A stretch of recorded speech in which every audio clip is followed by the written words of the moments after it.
He'll be over that by now. He's fully focused on the next event. He'll be in with Bono and the engineering team, working on the setup in preparation, and I'm sure that he'll bounce back strong.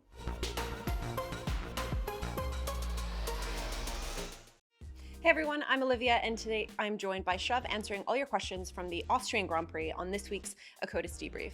Shov, a bit of a tricky one for us in Austria. How do you summarize it from your end? Well, as you say, it wasn't the easiest race weekend. We had some issues in qualifying. Car wasn't quick enough, so getting through to Q3 with both drivers was quite a challenge. We then missed the flag with Kimi, which is annoying because he could have started further up the grid. And then in the race, well, fundamentally, the pace wasn't there anyway. We were really struggling in those conditions. And then obviously Kimi had that unfortunate incident with Max, which took them both out early on. So there's a lot for us to get stuck into this week. We've got a very short break before we're in Silverstone, and we'll be busy working on all those. But we've had difficult races before, and we've had races where we bounce back strongly. So that's what we're hoping to do. And you mentioned the conditions a bit. One of our first fan questions is saying that we do seem to struggle a little bit when there's higher track temperatures. Why is that? And specifically, does it have anything to do with the tires?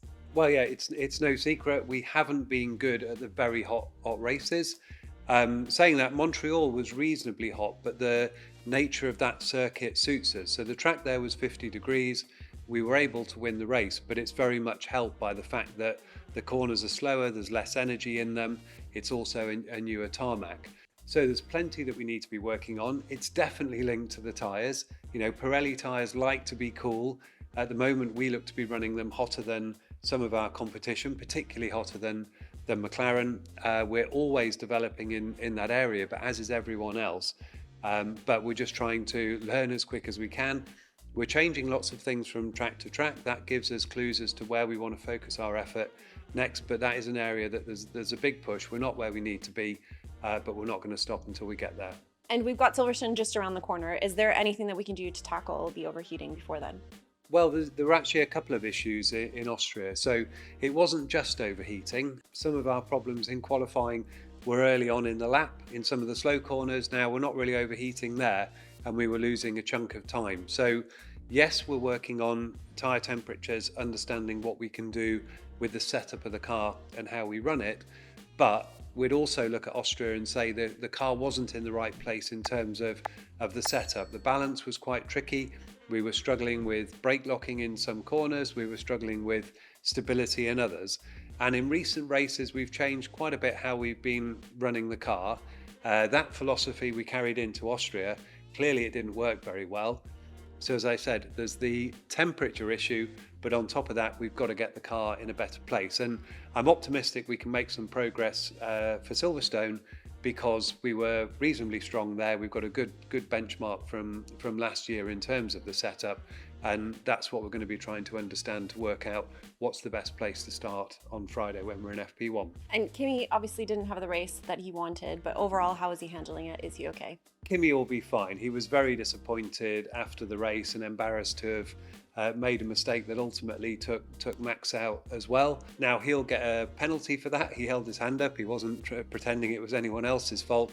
He's got that grid penalty in Silverstone, but he's going to have to put that to the back of his mind and just focus on qualifying as far up the grid as possible, getting the car set up for qualifying, getting it set up for the race. But he'll be over that by now. He's fully focused on the next event. He'll be in with Bono and the engineering team, working on the setup in preparation, and I'm sure that he'll bounce back strong. And on to the strategy. So we did a medium, hard strategy. Was that the plan from the beginning, or was it in response to the conditions? It was broadly the plan from the beginning, but there are a few things that can apply to any race that you're at. One is that when you're choosing your last stint tyre, you often want that to be the hardest. And the reason you do that is if there's a safety car, it's the one that gives you the most coverage to get to the end. So that's one factor that would always push you to fitting a hard tyre at the end of the race, assuming it's a good tyre. Now, medium and hard here were very similar in performance. So from the point of view of how fast you're going to be going, pace, degradation, from that perspective, they were very similar. The soft didn't look great. That was dropping off quite rapidly. So we weren't keen on trying that at any point in the race, really. That would have only featured for a very late safety car. And then the other thing that applies generally is if you don't know it's a one stop or a two stop, certainly the first and the second compound should be different. So if we'd gone, if we thought it might be a one, we might have gone medium hard because we could then run to the finish.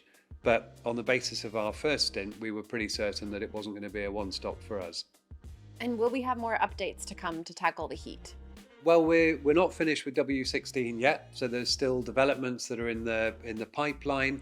Now, obviously, with the regulation change coming for next year, our focus has shifted onto the W17, trying to make sure that that's a good car. So a lot of work going on there. But there's still plenty we can do with the W16, and the best place to learn is at the racetrack. That's where you get a real clear idea of whether you're going in the right direction or whether you've taken a wrong turn. So we'll particularly focus on any elements that can bring performance to this year that would also carry over to next year. So, in summary, not done yet. There's more stuff coming around the summer break, and we'll be working hard on this car to try and get some good results through to the end of the year. And final question, what are the key takeaways looking forward to the next race?